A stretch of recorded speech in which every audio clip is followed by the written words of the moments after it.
So welcoming everybody to the session, fisheries session. Today is the third of 4 sessions, and we're going to be speaking about management advice. And this slide over here just shows that day 1 we talked about data collection, covered a number of things about different methods, ecosystem considerations, and so on. Second day, where does the data go? Well, the data goes to stock assessments. And Rick, in this session, gave a really good talk last night. And Manuela Acevedo of Portugal gave one in the earlier session yesterday. And they talked anything from different stock assessment approaches, and where do we go there in terms of best practices. And today we're going to, chat with Ava about management advice and best practices that she might offer there. And then tomorrow we'll have a review and summary of the 3 sessions, and I'll be working with the folks in the other session and Marino to put that together. For Ava's edification and for others who may not have been able to attend the first 2 sessions, a brief summary of the first session was that we talked about data collection in general, but some things that came up were, we do have all of these methods, and in fact, yes, the fisheries data collection methods are very diverse.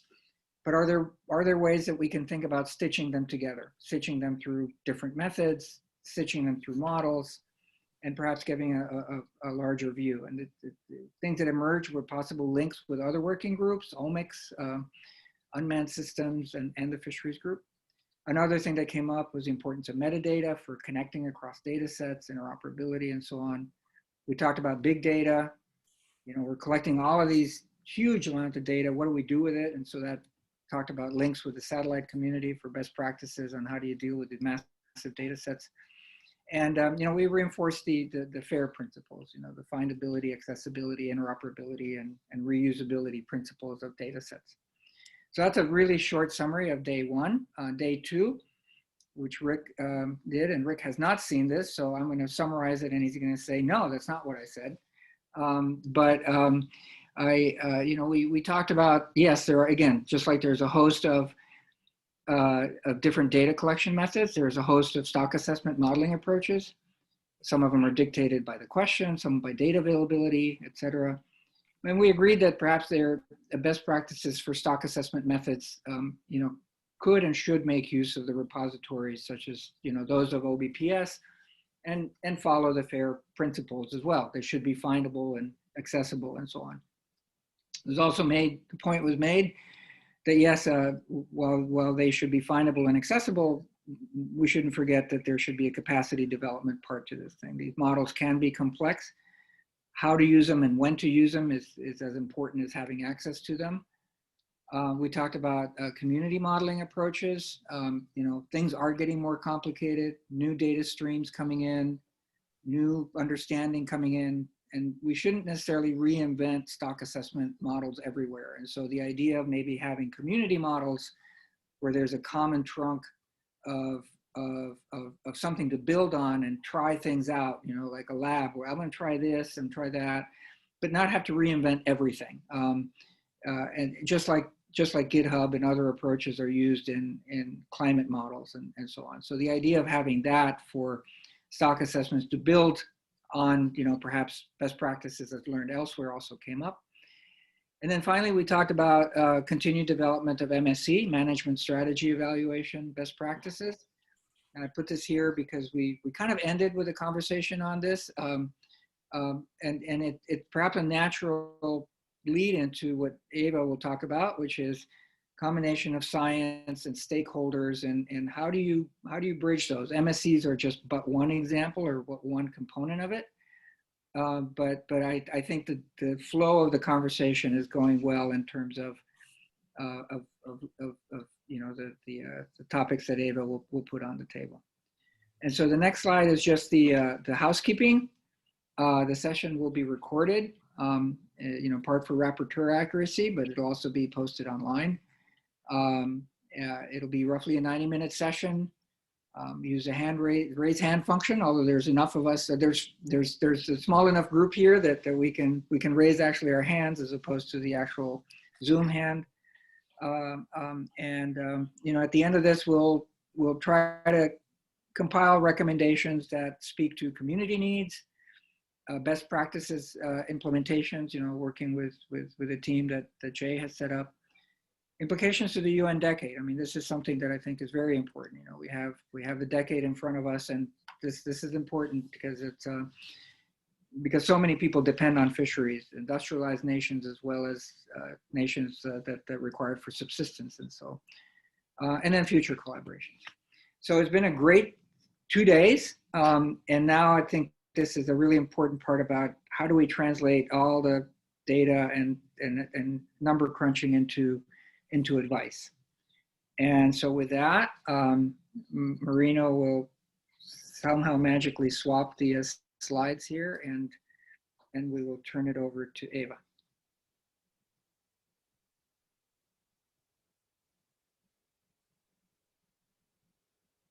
Thanks so much, Cisco. Oh, I should have said, sorry, I'm so sorry. I didn't introduce Eva. Eva I don't know, she's one of the rock stars of anything fisheries. I mean, really? You know, if it needs to be done, just ask Eva and she'll tell you how to do it. You know, she's an enormously talented and wonderful person and dear friend. You know, I know you started out in South Africa, I believe, right? You did a lot of your work there on the quantitative, you know, developing a lot of quantitative approaches, leading to a number of different stock assessments, and you have a host of seminal papers on stock assessment approaches, and most recently developing something called MICE, the Models of Intermediate Complexity, which is somehow that translation between something very, very complex and something too simple, like the name says. Anyway, basically, you know, Eva, we're just very fortunate to have you here, Eva, and have you share your thoughts with us. So again, thank you for taking the time. I know you're slammed busy, and anyway, thanks. And now I will turn it over to you. Sorry for being rude. All right. Thank you so much, Cisco, and it's a very kind introduction. Not sure I can quite live up to all of that, but I'm grateful to share with all of you just some of my perspectives on fisheries management best practices. And I guess in discussing with Mark's presentation that some of you will have seen, his was probably a bit more formal in terms of an IC-centric type view of how it works. And so what I've done in my presentation is chosen to give you some perspectives based on largely on my experiences, but I think they're echoed by a number of my colleagues in selected places in the Southern Hemisphere. So years of working in South Africa, Australia, and I guess CAMLA, some Antarctic experience as well. And so if we could move to the next slide, please, Marino. So what I did was a bit of a schematic about thinking about where does fisheries management sort of fit in the picture and what are the best practices to basically enact sort of the best kind of fisheries management. And to think about that, I think we need to think about what is it that fisheries management is trying to achieve. And really there's two main things that most people globally are trying to achieve, sort of irrespective of the fishery. You're aiming for some sort of target, whether that target is a maximum sustainable yield, a maximum economic yield, or just to stay where you are, or there's something you're trying to aim for, but at the same time you need to avoid risks. And today I wanted to concentrate a little bit more on the sort of how to manage risks. And the risks are things like avoiding undesirable places for the stock. So avoiding limit reference points, for example, avoiding overfishing the stock, as well as avoiding actually getting the science wrong or giving the wrong management advice. Sort of in the middle of that, I think another important consideration is the fact that fish don't exist in isolation. They're part of an ecosystem. And so best practices, you know, would say that you need to consider that ecosystem in some way. You need to consider, for example, bycatch, reducing bycatch. Do you leave enough prey for other predators in the system? So there's those sort of ecosystem considerations that in the longer term will lead to better fisheries management. But there's also the fact that when that fish is actually landed, it's only the start of the entire supply chain until it gets to the consumer. And as we've seen with COVID, that if you don't have a sort of resilient, functioning supply chain, well, your fisheries management is not performing particularly well, because you can't actually get the fish to where it needs to go. So that's a sort of obvious one that's important, but I'm going to focus on the sort of two outer branches with a limited time. The one on the left, the target one, that's really about using your best available science and about having your data that matches the scientific methods you use, not to sort of overstretch the kind of methods you use with no solid basis from your data, for example. And that needs to be tailored to the kind of management controls you're using. So that again is probably a separate whole discussion, you know, are input or output controls the best for fisheries management? So I'm going to flip to the managing risk side of things, because I think this is the one that often leads to problems in fisheries management not actually achieving the intended goals. And I think there's two reasons often that you know, we don't manage risk very well. The one is to do with compliance, and this is based on experiences in some of the fisheries I've worked on. And particularly when you have fisheries in more remote areas with lots of stakeholders, it's difficult to have, you know, patrol vessels out on the boat or observers on all the boats.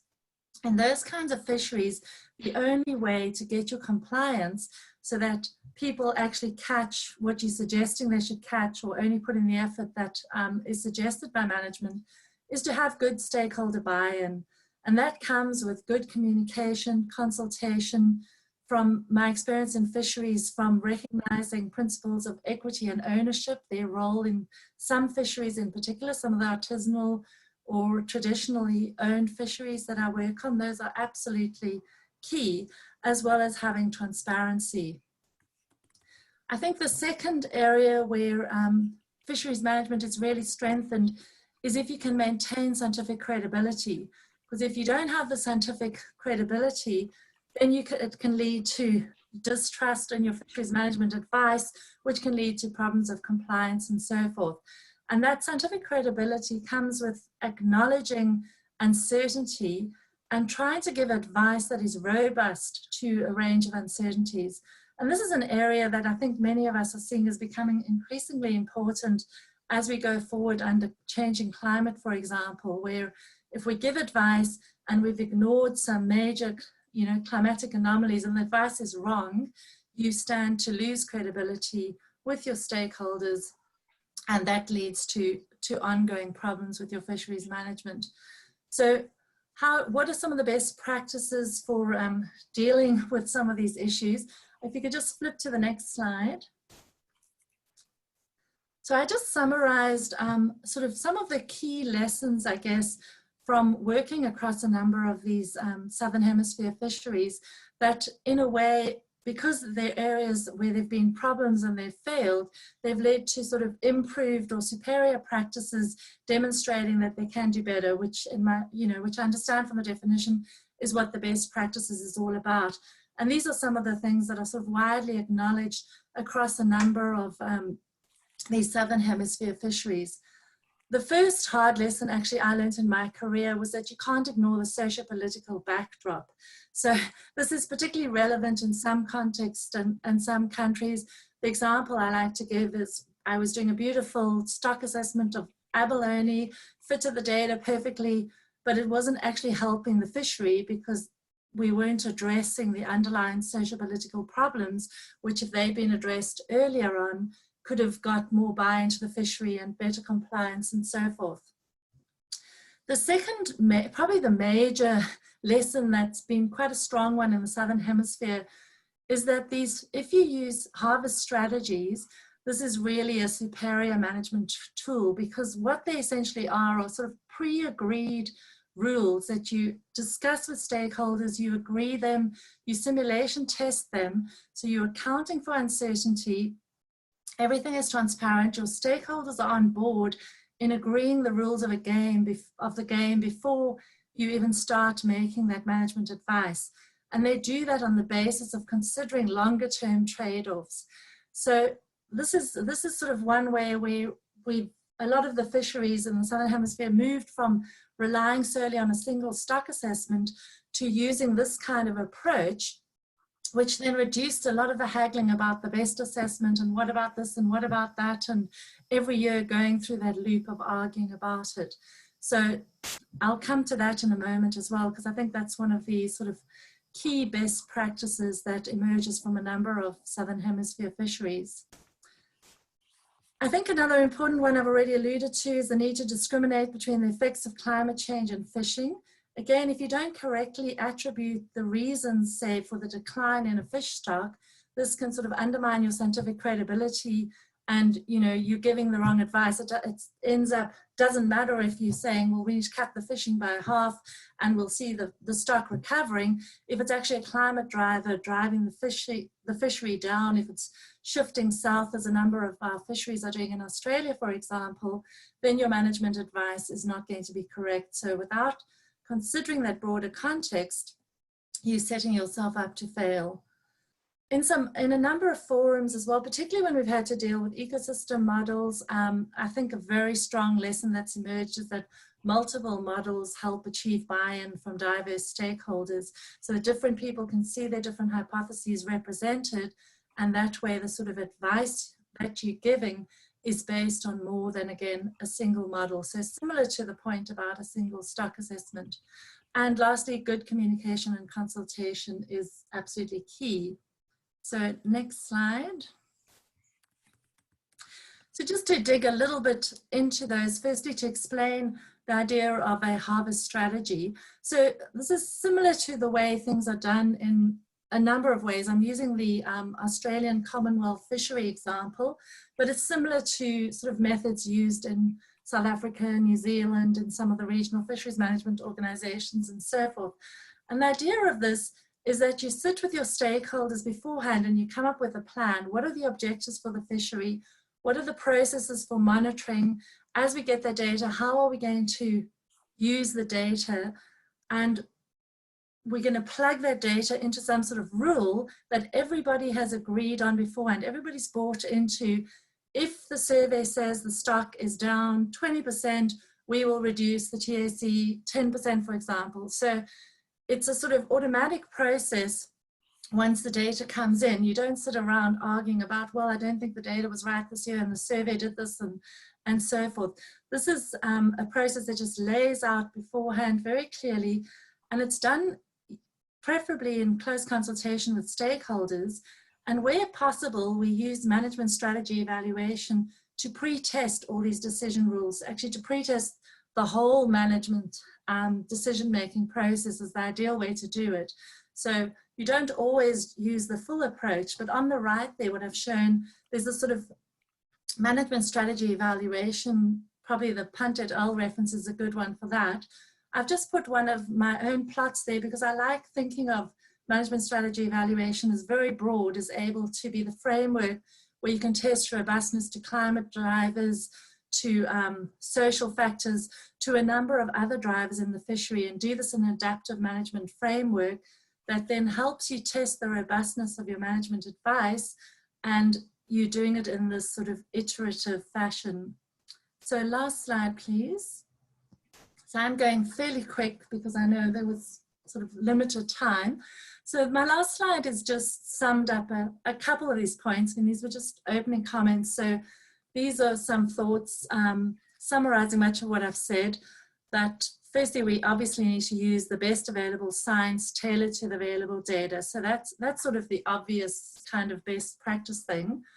But I think sometimes the good communication and consultation part gets lost. And I think for fisheries management, as I said, to actually achieve what it's intending to achieve, to get the outcome that you're hoping for, you need to pay some attention to having good, transparent, clear communication to make sure you've got the buy-in of your stakeholders, because that way you actually, get the outcome that you're planning to get. One example of a way to sort of set up beforehand what are, clear, what are the objectives and what are the rules of the game is to use something like harvest strategies, which outline all of this before you even collect the data for your current year. it's very important to acknowledge and account for risk. I think this is becoming increasingly important. And there are methods such as management strategy evaluation, which allow us to do this. They allow us to test robustness to a number of alternative models, to parameter uncertainty, model uncertainty, to potential impacts of environmental drivers, and so forth. And so we get a sort of broader view of the fishery than if we just base everything on a single best assessment. And this can complement an assessment. You can use them in parallel, but it is a way of actually checking and accounting for that risk. I mentioned stakeholder buy-in is key, and certainly in some of the fisheries I work on, like the Torres Strait Beche de Mer fishery, which is 100% traditional owned fishery, it's very important to consider traditional knowledge and to engage with stakeholders in those fisheries. Otherwise, you have no control. You can give theoretically, here's what you should do, but you've got these huge communities spread over many islands and remote areas, and unless you've really got their buy-in to why you need to do certain things, your fisheries management is not going to be successful. Ecosystem approaches, I think, is widely recognized as best practice, and this is something in Australia that we're quite strong on, is trying to take more of an ecosystem approach, but we don't have all the details sorted in terms of the sort of tactical fisheries management advice level, I guess, but it is appreciated that you need to consider. Lights now. Beg your pardon? Sorry, I wasn't sure there was a question. I'll just quickly finish the last couple. No, I don't think it was a question. It must have been just a glitch. It was just a glitch. No worries. So second last point was, do you feel we can no longer ignore climate change? This is something we're acutely aware of in Australia, where we have a number of sort of global hotspots. Tasmania, for example, is one of the fastest warming areas. And when we've looked around Australia at almost all our fisheries, we can see impacts of climate change. We've had impacts of anomalous extreme events on everything from mangrove habitats to seagrass to corals, and that feeds through the rest of the ecosystem as well. And so we're increasingly needing to think of ways to sort of build resilience or to check robustness of our management advice to climate change. And lastly, my experience is that, you know, it works best when you have a forum which is firstly very inclusive.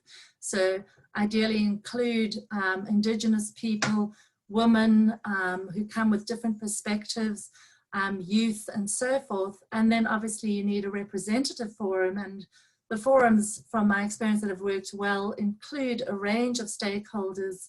So not just managers and scientists, but also, you know, NGOs, processors, fishers, and so forth. And we also have a couple of examples of co-management, which can work very well. And then the CAMLA type process, where decisions are made by a consensus. My experience from that is that's where you really need the sort of multiple models and good communication to try to get, you know, that buy-in to management advice.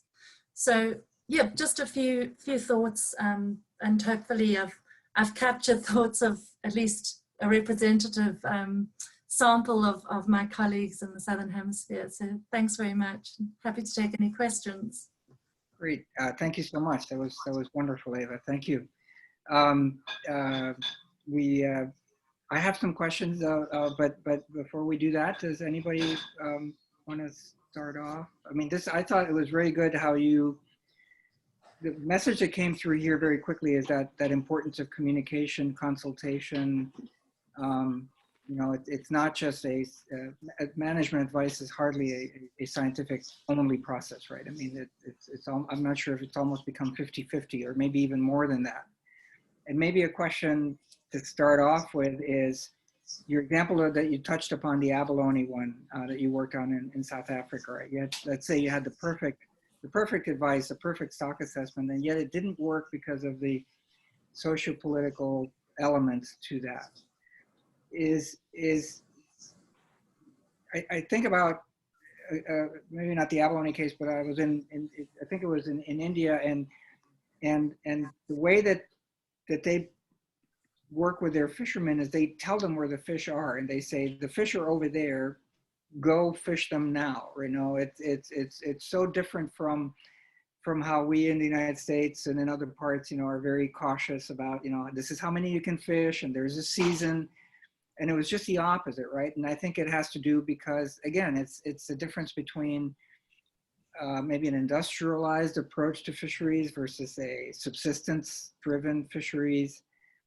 How do you balance that? And what was the case in the particular abalone situation? Was it that it was a subsistence aspect and no matter how good the assessment is, people have to eat? Yeah, well, abalone was more a valuable product, so it wasn't so much about actually eating them as getting income from them. But in South Africa, the problems happened around the time of the transformation in South Africa, and there wasn't rapid enough action to address the inequities of the past. So people that had previously been denied access to the abalone fishery, if they could, this sort of the, you know, this looking back on the situation, a number of us feel that if they could have been given rights to that fishery and a sense of ownership to manage their sort of like turfs, their local areas, they might have kept control of the fishery. But instead it started off as almost, you know, political statements with people illegally fishing because they didn't actually have licenses. And then it starts spiraling out of control because you start getting gangs involved and drugs and all sorts of things. And so while we were getting the data that, you know, the stock's going down, and we were ramping down recreational catches and we were ramping down commercial catches, but the illegal or poaching catches were going up. And so we could even, you know, could use the model to accurately work out what we thought that illegal catch was. We could do great science, but really we couldn't turn it around because we weren't actually addressing those social factors. So that's a particularly complicated scenario, but you know, I've seen similar things in other fisheries. So in Torres Strait, where I work as well, it's absolutely essential that we work closely with the traditional owners there to get buy-in to the management of the fishery, because it's not, you know, these aren't areas where you can have these sophisticated compliance boats and things, as I mentioned. So you want locals to have that sense of ownership and to understand, you know, together what we're trying to achieve. And we've seen some success there with that. We've had the locals in a really hard year agree to stop fishing and close the fishery early because they understood why they needed to do that. And I know that's not many cases in the world where you would actually get that happening unless you have that good sort of buy-in and understanding of the sort of aspirations and needs of the fishers themselves. Hey Cisco, we have a question from Anna Lara in the chat box. Oh, right. So I haven't got my chat box open. Right. Anna? The question from Anna. It's basically on attribution. I find that attribution to climate change or fishing is always very hard to quantify. So what will be sort of a best practice to make that credibly, like, yeah. That's a very hard question, Anna, and hopefully it's for everybody to answer. And it falls a little bit into the, almost into the stock assessment category rather than just the management as well. So Rick may want to comment. You know, I think that we increasingly coming up with methods that can help us with this. Certainly in some cases, we can explicitly, you know, try to link in some environmental drivers and see with our models whether we can sort of statistically justify that a climate driver is also playing a role.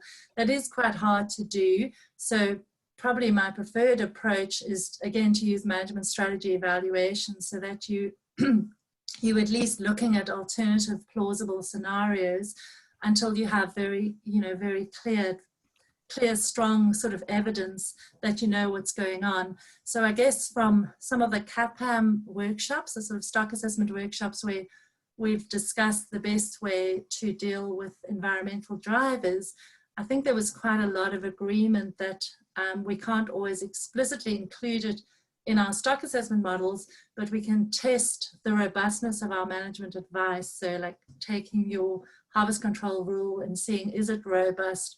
If it's actually climate change, that's the problem. So it's just about having it as a consideration as well, and very happy to hear from others as well.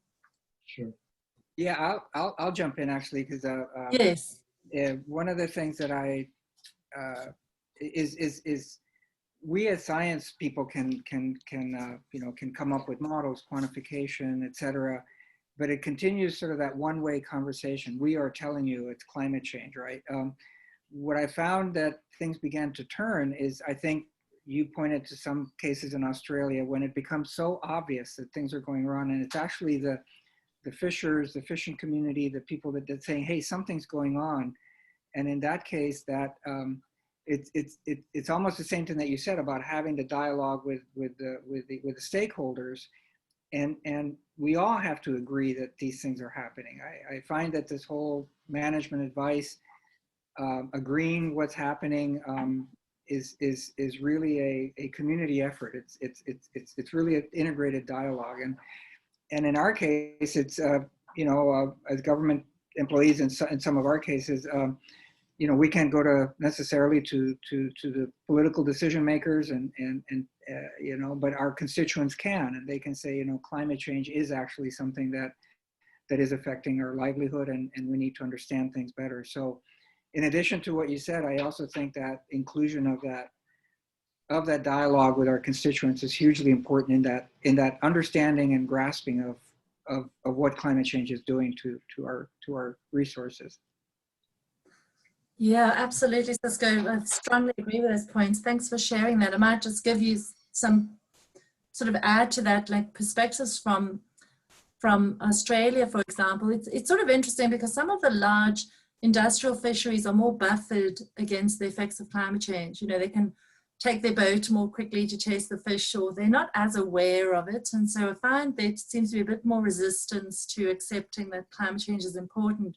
Whereas when I work with artisanal fisheries or traditional fisheries, or people that are on islands experiencing, the sea level rise and the storms, they're very acutely aware, and they want it on the table and they want to discuss it. But even in some of, like our northern prawn fishery, which is a large industrial fishery, when we had a problem with one of our prawn species, very low catches, the reason we figured out what was happening was one of the fishers said to me, well, the tides were really weird. And that led to looking at the satellite images and going, oh, right, this is what the El Nino did, and this is possibly what's happening. And so absolutely, without that dialogue, or, just sort of grabbing at straws, trying to figure out what's happening, I think it's pretty hard to get it right. Indeed, indeed. So there's a question that's come up, and Marina, maybe we can make the full screen so we can all tile and see each other. That'd be great. Eva, I'm not sure if you see it. This is a question. Yes, from I can. Fernando.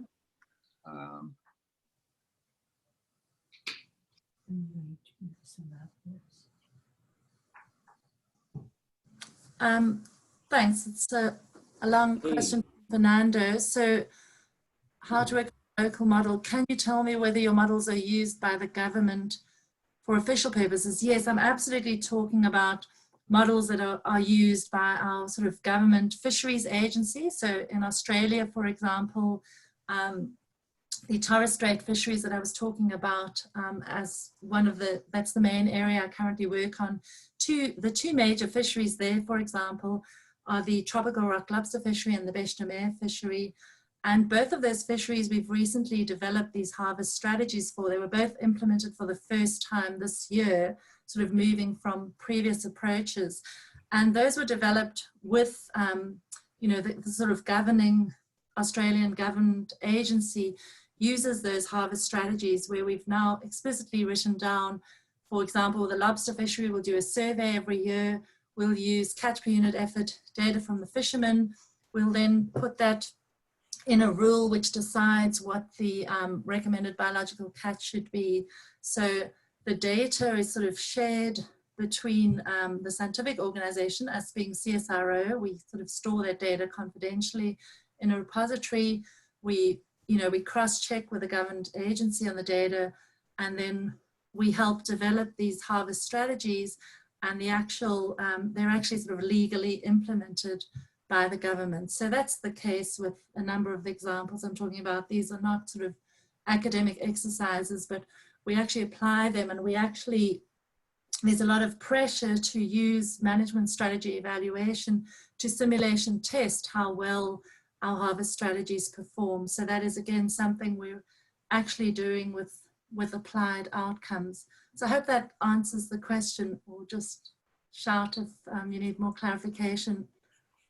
Yes, very much, and I appreciate you know, sharing with me your experience. It helped me a lot, actually. Just to give you a background, maybe the other colleagues know about it, but here in Brazil, this collection, the data collection is restricted to academic purposes. I mean, our government doesn't enforce, and even if they did, we couldn't get the information due to the diversity we have in the different fisheries. Let's say every region has its particular peculiarities, including the vessels, the gears, the fish stocks, etc. So what I mean is this: we cannot rely on a government or on an official protocol at the moment. So we have some specific initiatives from the academia, mainly for scientific purposes. But I believe we have to quickly change this model due to the importance aquaculture and fisheries have for the food creation, food chain, you know. I'm working on the implementation of some model that we could easily apply to different regions. So that's why I really appreciate your comments. It helped me a lot. Thank you very much, Eva. So you brought up something that's really curious, if I understood right. You said that the data collection, the fisheries data collection, is largely conducted by academics and academia, is that correct? For academia purposes, yes. I mean, what I mean is this: there is no official protocol in place for getting this data. Well, of course, we have many fishermen. They are basically at small scale fisheries, but the data collection is not an official repository on the how much is catch and what are the species and sizes and everything else, you know. Of course, we have some isolated initiatives, mainly with some program or some initiative that are being implemented, but there is no official policy from the government, and that it's applied for all fisheries in our coast. That's the point I was talking about. I don't know if I'm clear. Yeah. Yeah. So that was my concern. What I mean is this: actually, we have no certainty on the data itself. I don't know if I have time to explain, but there is a background that I have to say. The fishermen don't trust the government, and the government doesn't give the fishermen the necessary support they need to, let's say, give the data or collect the data, and so we can get the some trust information. That's the thing. And the only thing we have is the information for scientific purposes. That's all. And even though those collections are dependent on the university or the project that is being carried on, so not specific for the country or for the state or something like that. Very, very interesting, and sounds like an impossibly difficult problem. Exactly. That's why I was so frustrated. I mean, I feel that we are in the Stone Age in terms of the fisheries here in Brazil. The things are just being on a daily basis, but nobody is taking care of it as it should be. You know, that's my concern. Jay, did I see your hand up? Yeah, I have a follow-up question to that. Fernando, what you're saying is trust is essential. And I think we can all agree on that. So I want to turn to Eva. Eva, you've been through a lot in the fisheries management. What was the most important thing in building trust with the fishers, and how did you finally acknowledge that you'd reached that level? Thanks, Jay. That's a good question, and yeah, certainly it's the one lesson I have learned in my career, and getting a bit older now, so done this a few times. But I think there's no easy way to get that trust. I think it takes time, but I think that good, clear, transparent communication is absolutely essential. So I know one fishery where I came into and there was a lot of unhappiness because there was sort of black box. People didn't understand what was going on. They didn't trust the information. And so what I did was start really simple and sort of I changed some of the assessments, but I tried to explain to people and show them where the information works and so on. And it took me, it took a few years, and I started having stakeholders at meetings sort of saying, oh, you know, that was kind of right what your team suggested last year. Let's see if you get it right again. You know, it took a few rounds before they started buying into it. And then in other fisheries, what we've tried to do, I think for me, the example I'm most proud of is the Torres Strait Beche de Mer fishery, where we have some of the problems that Fernando's talked about because data collection was never compulsory for that fishery. So Beche de Mer or sea cucumber is, you know, very easily overfished. A lot of the fisheries in the world have gone downhill quite quickly because they're really valuable. And it's multi-species, so it's complicated. And we had no real data on what people were taking. And so in developing a harvest strategy with the stakeholders, we talked to them about what strategies might work, what are your aspirations. But what we did importantly was we tried to lay out incentives for data collection. So we set up a harvest strategy that has 3 tiers, and it starts with the biggest achievement there was to say no data equals no fishery. We got everybody to agree, there's no data, the fishery's closed. And then we said, if we start off, if you collect this data, here's the conservative TAC you can have. If you collect more data, we can consider increasing the TAC if the data shows that's possible. And if you do, you know, gold standard surveys and things, you can get an even higher TAC. So we've got clearly laid out rules so that everybody knows beforehand what will happen if they start collecting more data. So we're still in that process, but I think it is about showing the incentives and about getting that sort of that buy-in, but it is a slow, hard process, and you do get a lot of abuse along the way too. Yes, I see. Awareness instead. That's unusual of that you're able to do that. It's a lot of hard work and a lot of traveling to talk to fishers and to work with people. So, you know, I don't think there's any quick fix solutions. I think all the examples where it's worked, people have just stuck to it and gone back and, you know, been to meetings where they're shouted at and people walk out and there's protests, and eventually it starts changing. And yeah, I do feel it's possible, but I don't think it's easy, no. Indeed. Yeah, I agree. I think that one of the messages I've learned also is you got to make the time. If you're gonna be involved in this business and working with the people, you have to make the time. You can't just send an email with an answer. It's like you said, people will walk out and stomp out, and next time you'll have a different conversation. It's almost like you feel that one of the best practices in fisheries management is make the time to talk to people. Yes. Yeah, exactly.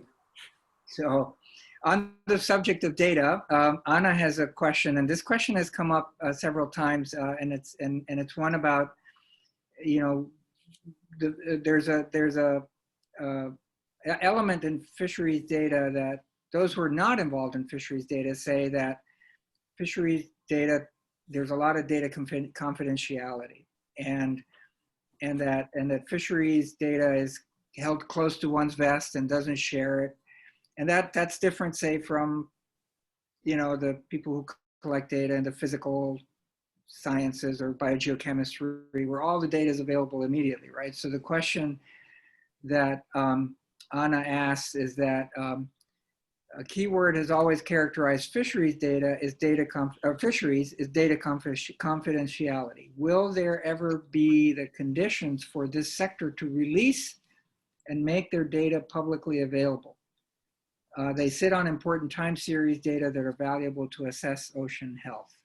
And this is a question that recurs a lot, and not just in this forum, but in others. And so I'll open it up and see, you know, what can we do about, you know, this data that might help us in many other ways. I mean, that's part of the big data thing, right? I mean, you collected it for something, but it turns out that data can be used for something else. And so, will there be a time when fisheries data will be publicly available? And anybody? Well, this is Rick, some aspects of it are. I mean, you need to, in the US at least, protect the information of individuals, but we are able to release the catch data as long as it's aggregated up to the level so that at least 3 fishermen have contributed to each data point that gets released. It's basically how the rule works in the US. This problem, though, is even harder for our fishery economists because they're trying to collect data on what is the cost of fishing. You know, how can we understand how fishermen make a profit from what they're doing? So they're getting into the actual money aspect of things. And so they have even a harder time getting access to the data that they need. But I'd say that in most of the, you know, the data collection systems that are, you know, pretty well established, there's a protocol so that the catch data can be released with those conditions. Yeah, it's any other thoughts? I mean, it is a stigma that we seem to have in the fisheries community. I'll just say it that way. And I'm not sure if it's a fair stigma, but like you said, maybe there are ways of that data becoming available. But yeah. I mean, I could just tell a little anecdote from a long time ago now. It's with regard to logbook data, where fishermen write down where they caught the fish and what they caught in each tow in some way.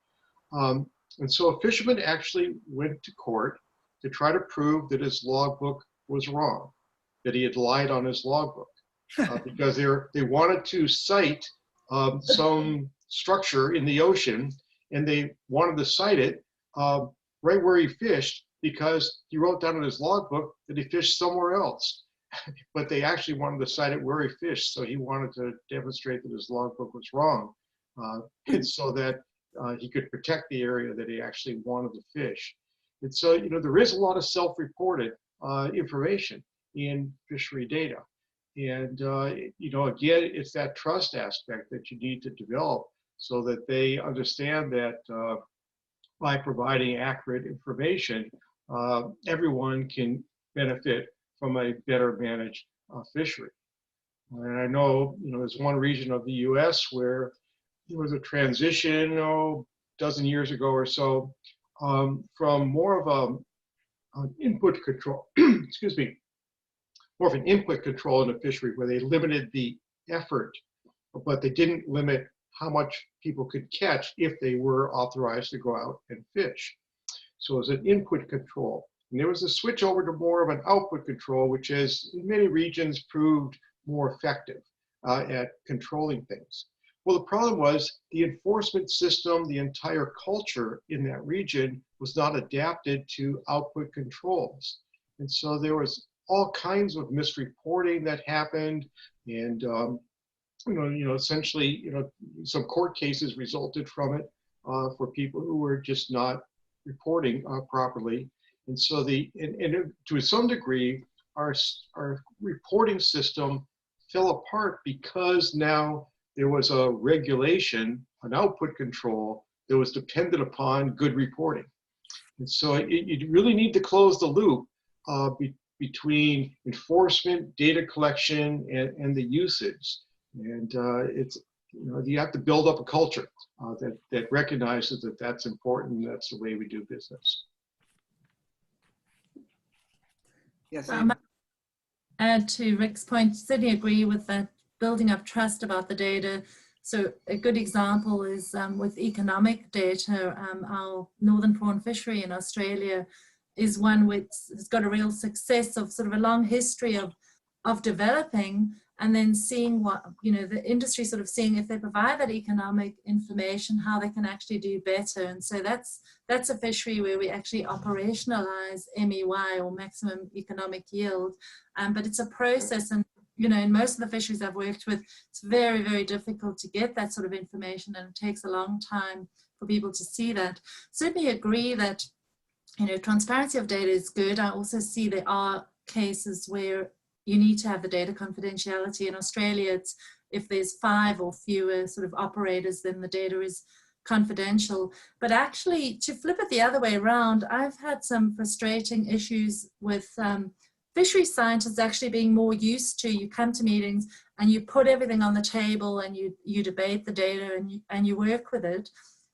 Whereas people from more academic backgrounds will sometimes come in and they always want to publish their work first, so they won't actually put the data on the table. They're trying to get that publication, or don't want anybody to trump them. And I think that is almost a bigger problem when you've got people sitting around and then not actually sharing academic data because of publications. I don't know if anyone else has had that issue, but it can be a problem too. Yeah, Rick, and then I'm not sure, Fernando, you also had your Yeah, hand? I can reinforce that, Eva, because I've seen the same thing. And I think it boils down to how much investment there is in each data point. The age of a fish is a data that took a lot. You had to catch the fish, and you had to bring it into the laboratory and read the otolith to get the age of that fish. There's a lot invested in getting that age, versus ocean temperature. You drop a thermometer, boom, or it's an automated. And so the data is just easy to get, and there's a high volume that's easy to get. So we culturally, I think we had the same thing going on in some of our laboratories, so that the biologists who have more invested in each data point wanted to get maximum use of that data point before they felt it was releasable to the world. Fernando, did you have your hand up, or maybe not? Yes, just to add up to the problem, I want to make a comment. Another problem we have is this. Sometimes the technicians that establish the legislation, I mean, Brazilian legislation is perfect. The first world legislation we have here, but in practical terms, they not always are good. For instance, we are talking about some species that are prohibited during certain times in north of Brazil. So some technicians just issue a federal law prohibiting the catch in the whole country, but sometimes the fishermen in the south of Brazil are complaining that that's the right time for the catching. I mean, sometimes we are enforcing some law to a species in some habitat that are completely different depending on the region. That's why what I mean on the difficulty to get the trust from the fishermen. There are no scientific basis. There are no technician basis for the legislation. And on the other hand, the government is perfect on enforcing the law or giving the penalties or enforcing the environmental law that even the government are not capable of enforcing for themselves. You know what I mean? So it's a very difficult situation in terms of regionalities or specific terms specific characteristics in terms of scientific or species or something like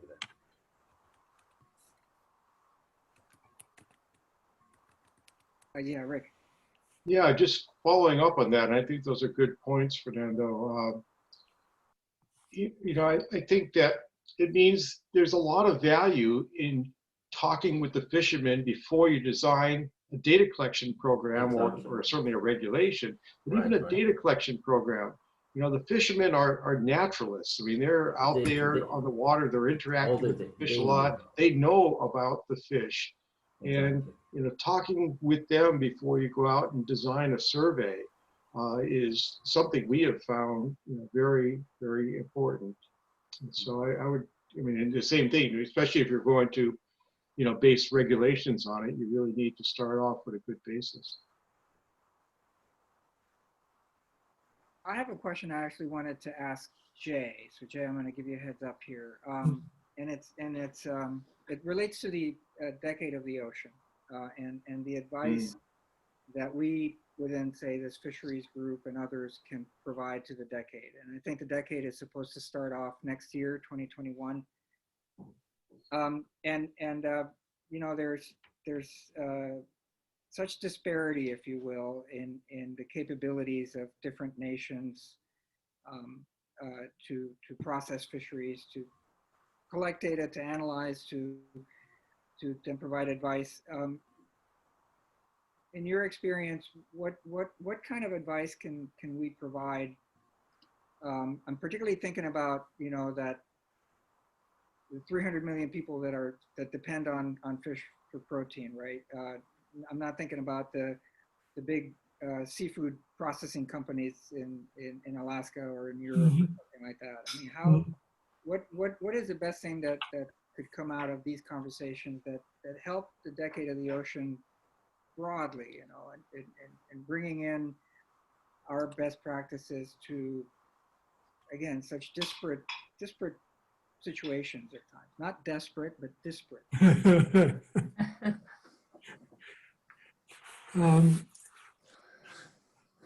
I'm going to give you a personal view since I don't understand always or in the inside of the IOC head because they're evolving it. Let me give you a perspective from working with the people and listening. There are 7 different themes in the decade, and one of them is a transparent ocean, and that's using ocean data, making it available, making it useful.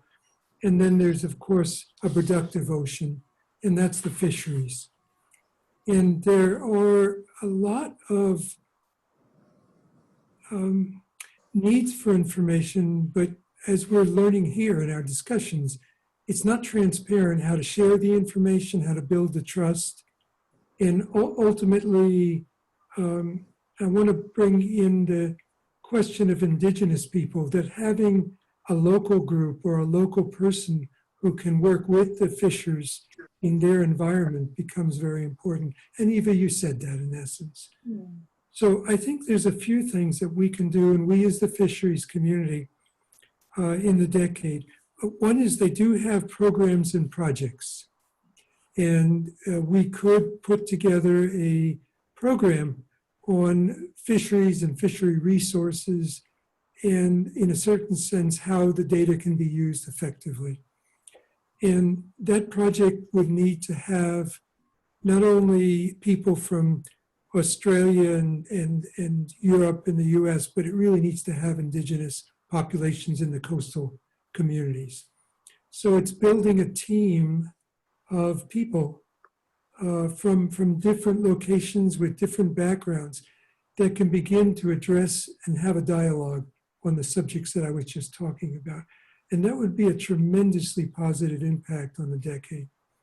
The proposals for the programs are going to be opening in October. There'll be a solicitation, and I think it closes in January.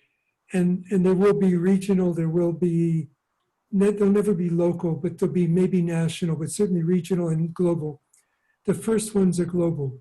And I think putting together a team like this, and I was on one of Peter Hogan's calls on Monday or Tuesday. It was midnight my time, but I don't know why I was up, but I sat in on it. And I've been to Norway and been on the boats and talked about information, and it's amazing what the really good boats in Norway do in terms of information on catch, etc. So there may be, and then we try to give GPS to some of the fishers in Africa, to try and get their location and then let them tell us what they did, etc. We didn't get anywhere. To be honest, you know, it just wasn't going anywhere. So I think, again, it's my view that putting together a program, an international program, in which we engage multiple levels of capabilities and begin to try and look at the use of information, building a governance that would make sense. I think those would be magic. And I think I want to stop and listen to you guys, because I've opened subjects that are not always easy. Yeah, no, and it's one of the things that we hope to contribute to, and I'm trying to see how to fit in. And I confess that am I being too extreme? And maybe this is a question for Rick and Ava and others. Mm-hmm. To think that fisheries management, fisheries assessments is a luxury that only some places can afford, and for other places it's out of reach. And again, I'm because there's so much that we talked about, you know, so much technical know-how that we have. There's so much quantitative know-how. Then we talked about big data, you know. Then we talk about how do we handle more data than we know what to do with. These are out, you know, way out here issues, you know, that you know, some of us might be fortunate to have that as a problem.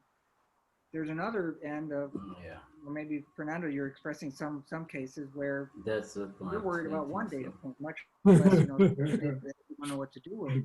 And so how do we bridge this gap between this conversation that we're having here that might be in a different orbit relative to what I think the majority of the world's population might be asking? Rick might have it.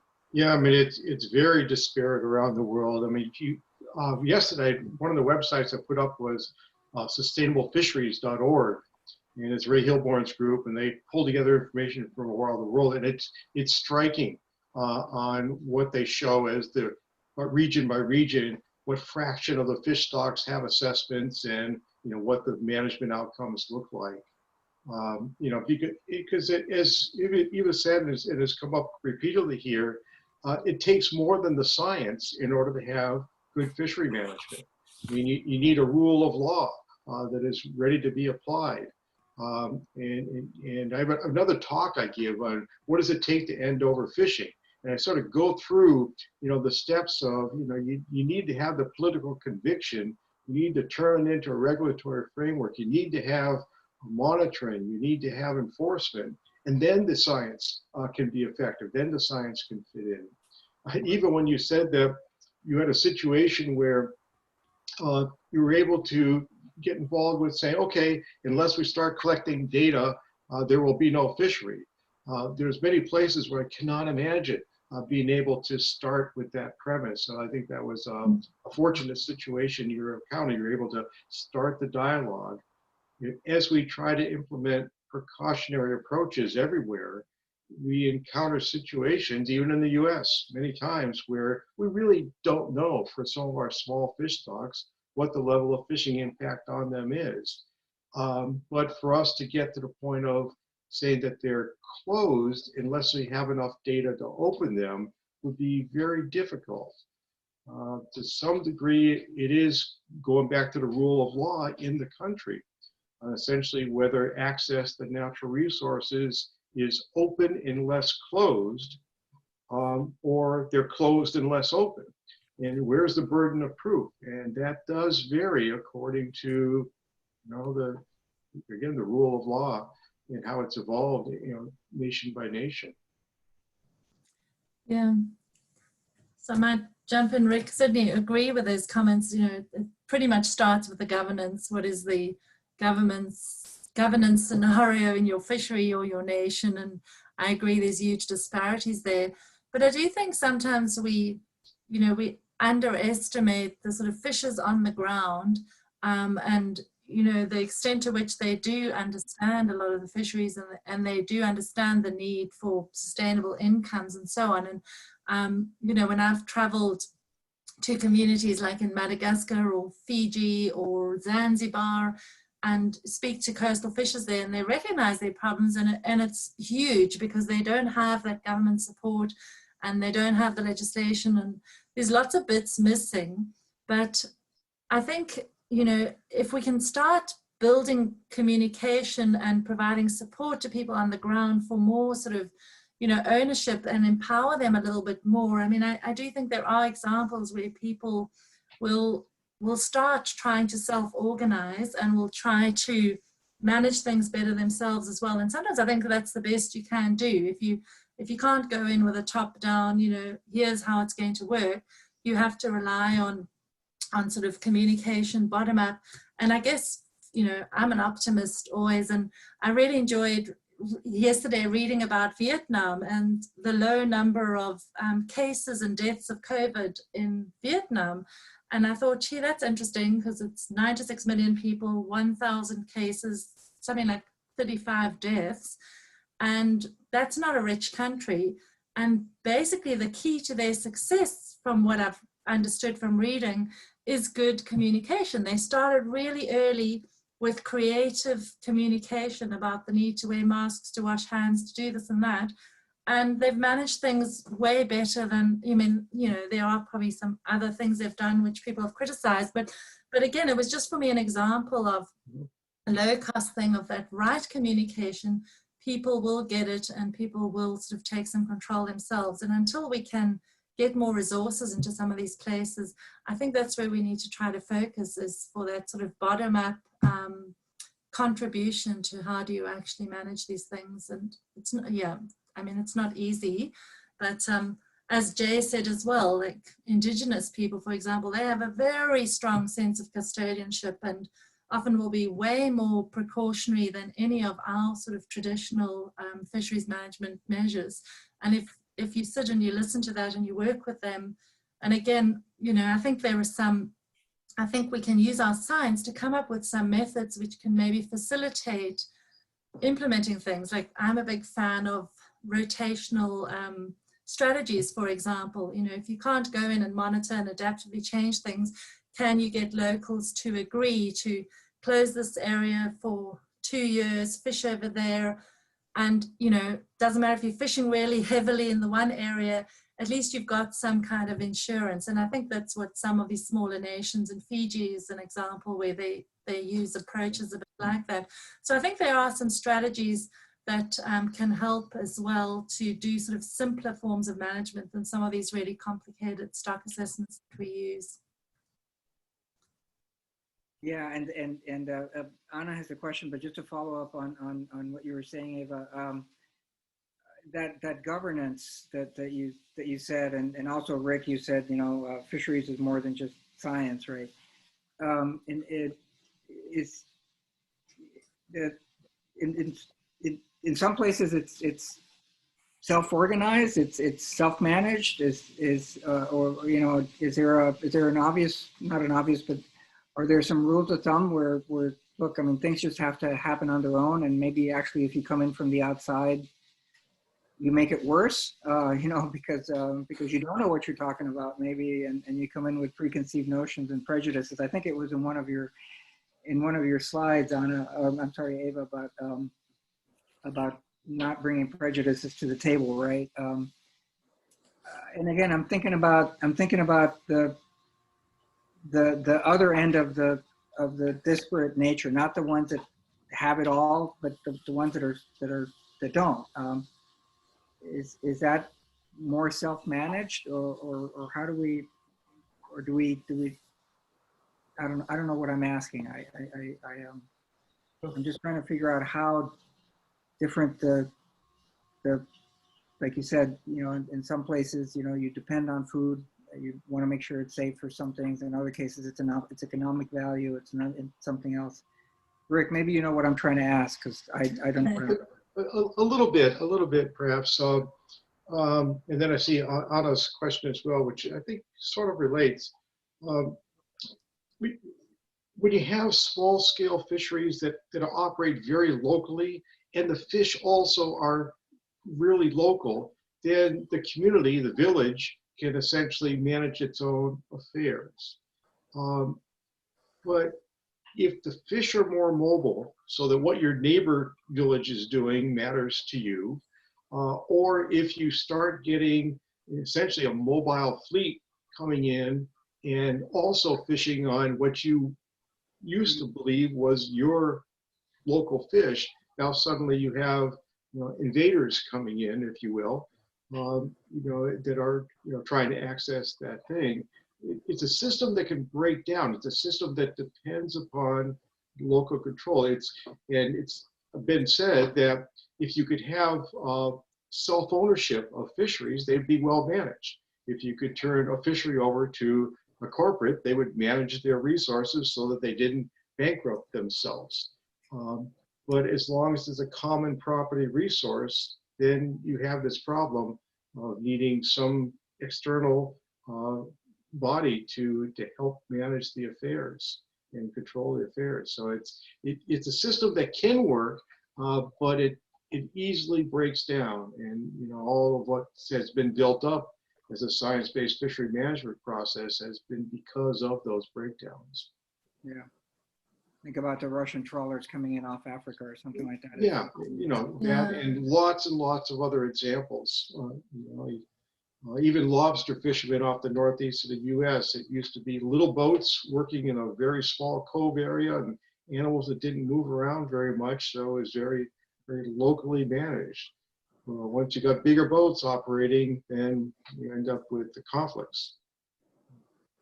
And honest question about recreational fisheries. I talked some about this yesterday on how big a challenge it is. I mean, it's way easier to monitor a few small boats. I mean, if you think about the big factory trawlers that, yes, they catch a lot of fish, but in our fisheries, we have 2 observers on board those factory trawlers so that we could be monitoring 24/7 their fishing activities. And they're big business, and so they are more easily monitored.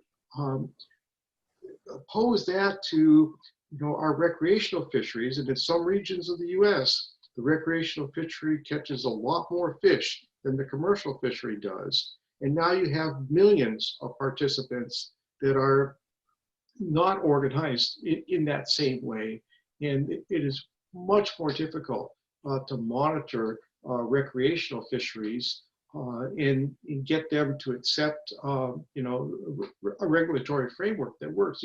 It's way easier to do input controls on recreational fisheries in some cases, but it's a difficult situation. It's a very different situation than commercial fisheries, and something that we face as a challenge as well. Let me comment that on my local fisheries here, I'm in the Olympic Peninsula, so the Pacific Northwest, west of Seattle. Mhm. And the fisheries are really tightly managed for recreational fisheries. And I'm talking about my neighbor going out, et cetera.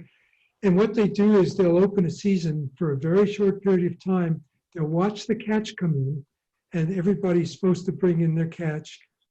If they can watch the catch and it makes sense, they will open the season longer. Now, Eva, if that sounds like what you're doing, that's what they do here with the recreational fisheries. Mhm.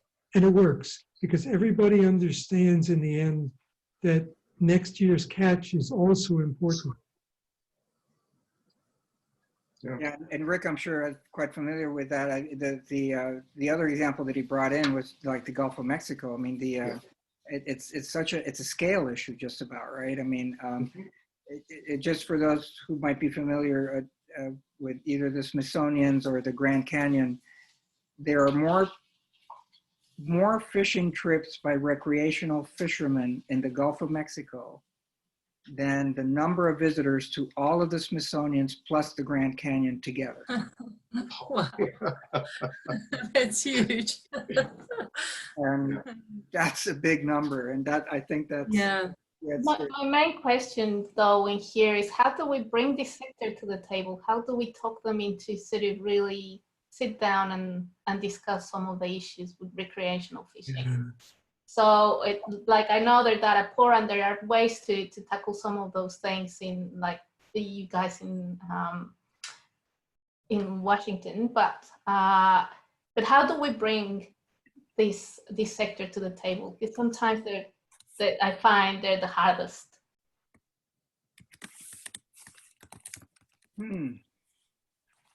They are the hardest. They're the things that keep me awake at night, unfortunately, because they are a very, very strong political lobby as well.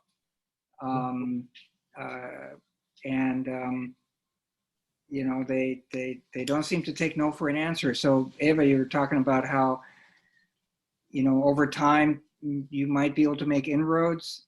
We have not been able to make the same inroads in building trust with the recreational fishermen. I mean, Jay, you bring up some examples. Might be, again, it might be a scale issue where things work out.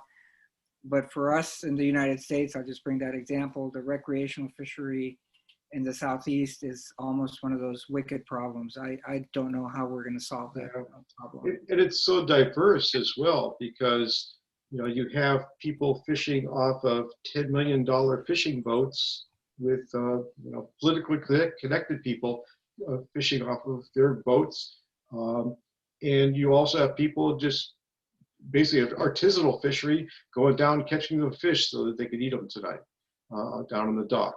And that whole range of activities is all interacting with the same fish stocks. It's like Cisco says, it's a very challenging problem to both monitor what's being caught, as well as to then find a system of regulations that will work to keep it at a manageable level. And one of the things that's being brought in, sorry if I didn't interrupt, on the recreational thing is the use of iPhones or the smartphones. So Anna, one of the things that people say is, you know, anybody nowadays has a smartphone, or most people do. And so whether you're on that luxury yacht, you know, fishing, or whether you're on a fishing pier, you should be able to record what you fished. But it doesn't always, it doesn't really work. I mean, there's, that's a whole statistical problem in and of itself. You know, how well do people report what they see? We can make inroads to it. I think compliance, again, that's something that Eva, you said earlier. You know, we could enforce it and make sure that if they catch you and you did not record it or did not report it in your phone, then something's going to happen, right? But that's Anna, that's just one thing where recreational fishery, because of the advent of smartphones or the availability of smartphones, might provide data in almost real time and accessible. Let's see, Eva had something, and then Rick. Yeah, sorry. Yeah, so I certainly agree with those points. And, you know, just listening, I think we're going to have to admit that best practices is that you need sufficient resources, else you can't actually do much either. And, you know, talking about recreational fishing, I was thinking it's actually the same as Fernando's problem in many ways, because of course in many areas of the world there's no such thing as recreational fishing. There's only sort of fishing for food security and so forth. And it comes to the same sort of problems of having lots of different fishes and battling to communicate and have, you know, that sort of organization. So it's a different problem in different parts of the world. And yeah, I think it is one that we might be able to use some smart technologies, but we certainly not close to solving that. Yeah, in Hawaii, people always say they don't have recreational fishing because they don't play with their food, is what they say. Right, that's right. So I was going to bring it back to the MSC topic that was so prominent today in today's talk here, because we right now I have a project underway where we're looking at updating our guidelines for how you go from the basic concepts of managing fisheries to, you know, the regulatory framework. We call it our National Standard 1 guidelines. And as we contemplate the complexity of fisheries, you know, the concepts yesterday I presented, you know, you have maximum sustainable yield. Well, that's a really nice, simple concept, but translating it into, well, what is an optimum yield for a recreational fishery? What do recreational fishermen most value? They probably are not valuing maximizing the biomass of catch that they get. They want to have pretty good fishing trips. They want to have a lot of fishing trips. They want to go fishing when they want to go fishing. And so putting those concepts into a management strategy evaluation to try to understand what kind of harvest policies balance the interests of commercial fisheries as well as recreational fisheries, which are not going to necessarily align, as well as more of the ecosystem protection aspects of it. So the whole dimensionality of the benefit stream of fisheries gets more complex, especially when you have a mixture of commercial and recreational and artisanal fisheries going on. I wonder sort of if this should be tackled in an interdisciplinary way where we're actually bringing in the social scientists in there to help us and check what are the drivers in that community, in the recreational community, and see what, in which way we could actually approach them better to get them on the table and sort of, start talking to the scientists and the managers. So, and I don't know to what extent that has been done. Absolutely. Same point, absolutely. We need the social scientists to understand those drivers and incentives, and then look at what sort of tools might work. I mean, in Australia, I think what's emerged from the studies is that a lot of blokes go fishing to get a break from the wife, apparently. Bit of time out, so it's not even about catching fish. You don't care what they catch, right? Standard human behavior, you won't be able to solve that problem, absolutely. Eva, you had your hand up on something, and I don't know if you still remember what you were going to say, or maybe you forgot. Oh, sorry, did you? Yeah, I thought you had your hand up for something, but maybe the point was already made. Yeah, I'm not sure if you just heard my comments. Yeah, I heard that. Yeah. Okay. Yeah. No, that's good. I'm keen to hear from others too. Well, we're 4 minutes away from the 90 minutes, and so we're. I knew this was going to be a great session, which it has been. But are there any other thoughts? Any questions that any emerging ideas that have come up? Yes, Fernando. If nobody's going for, I can add something that we are not mentioning aquaculture yet. So even now we have a huge number. I mean, we have a huge, a lot of other things to talk about. For instance, in terms of aquaculture, is there something that will be included in this best practices or no? How is the approach for that? Yeah, thanks for the question. And so when we and Peter Hagen, who was leading the other session with other folks, we try to say, well, how much can we take on in 3 to 4 days? And we said, let's focus first on the wild capture fishery and fully recognizing that aquaculture is now pretty much a even contributor to food sustainability. And so yes, and point taken, absolutely. And so we were going to make a recommendation. okay. And we couldn't tackle it this time, or we couldn't take it on, but it's a topic that should be taken on its own, but then probably also the interactions between the two. So no, it's a very good point. Yeah. That's a very sensitive matter for us.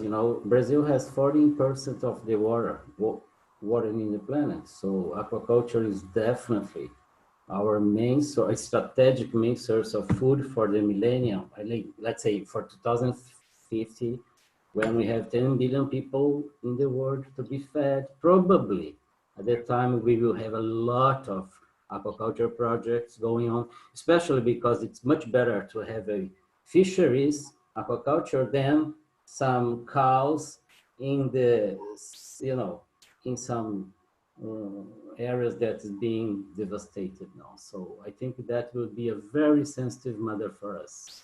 It will be. I'm working on that, that's my concern. We know where to find you for the next session. Yes, please, I will be around. I count on you, by the way. Okay, so there's a question from Megzi for Ava. I guess the question is, I'm curious about how Ava resolves conflicts among stakeholders about which MSC scenarios are important to include as operating models. What do you do when people have disagreements about the structure of the operating model itself? That's a good question right there. That gets to the core of the MSC issue in some ways. So what do you do then? Well, yeah, I'm sure Rick has some answers too, as does Mexi as well. So it's pretty, we can't hear from her. But thanks for the question, Mexi, and it is an important one. Again, I've worked in various forums, so don't have all the answers because it is a little bit different. In some of the forums where we've worked with MSC, it's taken a long time to first of all explain the approach to stakeholders before you can actually truly get them engaged. So it is a bit of a process, but again, it's about that time and the consultation, and it can be frustrating because you often get a changeover in who comes to meetings and you have to start at square one again explaining. So it does require, you know, a bit of time and patience. But essentially the way, I guess, in the examples I've been involved in, we've used a mix of using our own scientific sort of expertise and listening to people. So we start off by being open and asking people what they think's going on. And then we try to capture, you know, to sort of get people's buy-in, we try to capture everybody's views. And sometimes some of the ideas, you know, as a scientist, you sort of, you know, they're not going to work. And sometimes they come up with things which we didn't think about. So the ones that are really a little bit outrageous, we sometimes have to just run a sort of simple model or something to show, look, this isn't actually compatible with the data. We have to put that aside, but we have heard you. How about, you know, another scenario? So we do it by a broad sweep of what people think is important. As I said, sometimes, you know, you come up with things you would never think of as a scientist. It's very important to sort of start off being quite open to what people say. But I also always have stuff in my back pocket where I've sort of, you know, looked at the data, looked at what I think is important, and then sort of lead a little bit of the discussion about some scenarios seem to be important because of this or that example. So there's no clear rules, but it is just about that iterative sort of communication. And then when people have disagreements about the structure of the OM itself, well, we've had some scenarios. I'm thinking back to a South African example where we had, you know, very different sort of OMs and plausible representations of the system. And what we did was we included both, but we sort of talked about having a process where as we got more data, we'd be able to throw out one of them. So sort of mapping the pathway to how you would resolve that conflict, not immediately, but down the way. So it's just a few off the top of my head ideas, and Rick will probably have some suggestions too. Yeah, well, I certainly agree with everything you said there. One of my slides yesterday showed the MSE that we did for Atlantic Herring. And it was early on in their experience of how to do an MSE process with high level of stakeholder involvement, you know, multi-sector stakeholder involvement. And we in the end realized that we hadn't set enough time to really set it up and go through an iterative process to winnow things down. And so in the corner of my slide, it says that, and they evaluated something like 5,200 model combinations. And it's because, you know, every idea that came up essentially had to get run. You know, they were able to set up a process to do it, but, you know, the communication about what's possible, what's useful, and I would agree with everything you said, Eva. You know, it was a lesson learned on what it took to do it. Partly it's because they only had a certain amount of time to get it done. They said, we're going to do this as a 2-year process, limited number of meetings could be held in that amount of time, limited opportunities for feedback. And, you know, we gained from it a realization of just how challenging it is to do an MSE like that. And that, you know, we need some good examples of MSCs like that in order to guide us forward but it's not something that we're going to realistically do individually for every fishery and fish stock. We need to be more selective in how to use it to be effective overall. You know, and I thought that when Ava was saying that you included both, I thought you were going to go in the direction of an ensemble, and then you actually said no. We actually tossed one, so you threw one out. So there are times when you can say this one's definitely not correct, or maybe this is a topic for a different conversation, because it's a whole topic of uncertainty. It's a whole topic of different models might have certain different parts of the system better captured than the other one, et cetera. And so, well, as I wrapped up yesterday, I was talking about ensembles as one of the areas where we're actively working on doing ensembles better. And the critical step is trying to figure out, and it's the same question as operating models for MSEs. It's members of the ensemble when you do an ensemble modeling. It's really the same question. How much of a range of structural uncertainty, and what is an acceptable member of the ensemble versus something that you can rule out? And how far out into the fringes do you go and still say that, oh, it's some probability that could represent the truth? And so we're just learning. I mean, we are early in our experience of how to go about designing the members of an ensemble and how to combine their results into some probability distribution of results. Yeah.